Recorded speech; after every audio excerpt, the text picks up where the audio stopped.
March মাস থেকে লক্ষ্মীর ভান্ডার প্রকল্পের নিয়মে বিশেষ কিছু পরিবর্তন করা হয়েছে এবং সরকার এটাও স্পষ্ট জানিয়ে দিয়েছে যে যদি কোনো মহিলা এই নিয়মগুলি না মানে তাহলে তাদের অ্যাকাউন্টে মার্চ মাস থেকে লক্ষ্মীর ভান্ডার প্রকল্পের টাকা ঢোকা বন্ধ হবে। সরকার লক্ষ্মীর ভান্ডার প্রকল্পের মাধ্যমে পশ্চিমবঙ্গের মহিলাদের আর্থিক সহায়তা প্রদান করেন। তাই এই প্রকল্পের স্বচ্ছতা বজায় রাখতে মার্চ মাসের শুরুতেই কিছু নতুন নিয়ম চালু করলো। সমস্ত নিয়মগুলি এক এক করে আলোচনা করব।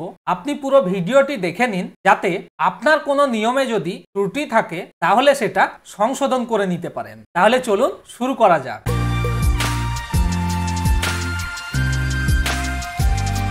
পশ্চিমবঙ্গ সরকারের একাধিক প্রকল্পগুলির মধ্যে গুরুত্বপূর্ণ একটি প্রকল্প হলো লক্ষ্মীর ভান্ডার, যে প্রকল্পটির মাধ্যমে রাজ্যের 25 থেকে 60 বছরী মহিলাদের প্রতি মাসে আর্থিক সহায়তা প্রদান করা হয়। তবে বর্তমানে এই প্রকল্পে বেশ কিছু নিয়মে পরিবর্তন আসতে চলেছে। আগামী 1 মার্চ থেকে লক্ষ্মীর ভান্ডার প্রকল্পের কিছু নিয়মে পরিবর্তন হচ্ছে। রাজ্য সরকারের তরফ থেকে জানানো হয়েছে যে নির্দিষ্ট কিছু শর্ত না মানলে 1 মার্চ থেকে লক্ষ্মীর ভান্ডারের টাকা বন্ধ হয়ে যাবে। লক্ষ্মীর ভান্ডার প্রকল্পে দুই রকম ভাতা চালু আছে, যেখানে সাধারণ শ্রেণীর মহিলারা মাসে 1000 টাকা পান এবং তপশিলি জাতি ও উপজাতি শ্রেণীর মহিলারা মাসে 1200 টাকা পান। এবার সরকারের এই নতুন নিয়মগুলি এক এক করে আলোচনা করব। যে নিয়মগুলি লক্ষ্মীর ভান্ডার প্রকল্পের টাকা পেতে হলে আপনাকে অবশ্যই মেনে চলতে হবে সেগুলি হলো: 1 নম্বর, বয়স।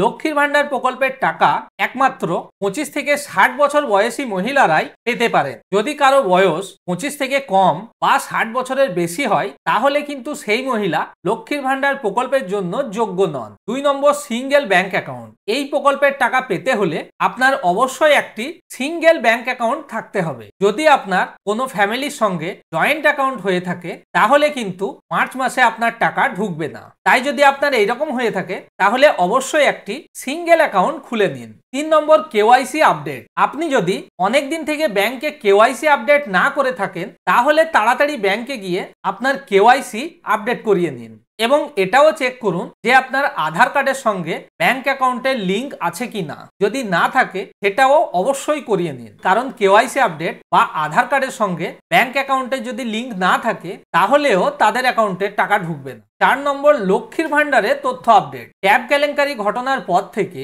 সরকার সুবিধাভোগীদের তথ্য নতুন করে যাচাই করছেন। সেই কারণে আপনার তথ্যেও যদি কোনো রকম পরিবর্তন হয়ে থাকে সেটিও আপনার ব্লক অফিসে গিয়ে আপডেট করিয়ে নিন। সেটা না করালে এই প্রকল্পের টাকা ঢুকতে সমস্যা হতে পারে। এই সমস্ত নিয়মের মধ্যে যদি কোনো নিয়ম আপনার ব্যতিক্রম হয়ে থাকে তাহলে যত দ্রুত সম্ভব সেটিকে ঠিক করে নিন, তাহলে কিন্তু মার্চ মাসে লক্ষ্মীর ভান্ডার প্রকল্পের টাকা আপনার অ্যাকাউন্টে আসতে সমস্যা হতে পারে বা নাও আসতে পারে। বন্ধুরা, এই ছিল লক্ষ্মীর ভান্ডার প্রকল্পের কিছু নিয়ম যেগুলি সম্বন্ধে ভিডিওতে আলোচনা করলাম। আশা করি ভিডিওটি আপনাকে ভালো লেগেছে। যদি ভালো লাগে তাহলে অবশ্যই লাইক করে দিন এবং বন্ধুদের সঙ্গে শেয়ার করে এই তথ্যের ব্যাপারে তাদেরও জানিয়ে দিন এবং এই ধরনের আরো আপডেট জানতে আমাদের চ্যানেলটিকে সাবস্ক্রাইব করুন। আবার দেখা হবে পরের ভিডিওতে। ততক্ষণ ভালো থাকবেন, সুস্থ থাকবেন এবং আমাদের সাথে নতুন প্রকল্পের আপডেট সম্বন্ধে জানতে থাকবেন।